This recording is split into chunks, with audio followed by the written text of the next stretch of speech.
আমি দেখতে পাচ্ছি বাংলাদেশের ভাগ্য আকাশে উত্তর গগনে কালো মেঘ জমা হয়েছে, ঝড়ের পূর্বাভাস লক্ষ্য করছি।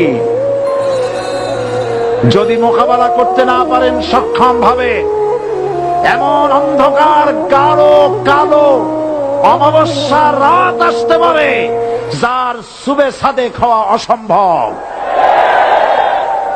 সুতরাং আপনারা কি কাপুরুষের মতো কাফের মুশরিকদের গোলামি করে মরতে চান?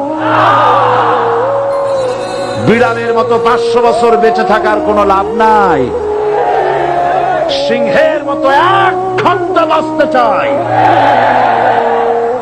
আমাদেরকে বলা হয় সাম্প্রদায়িক উস্কানিমূলক কথা নাকি আমি বলি। পত্রপত্রিকা দিচ্ছে না তারা সাম্প্রদায়িক উস্কানি কথা, সাম্প্রদায়িক উস্কানিমূলক কথা বলি। সেই জন্যই বোধ হয় শত শত মুসলিম আমাদের কাছে এসে মুসলমান হয়। মানুষে আর বোকা মারানো যাবে না। যাবে কি?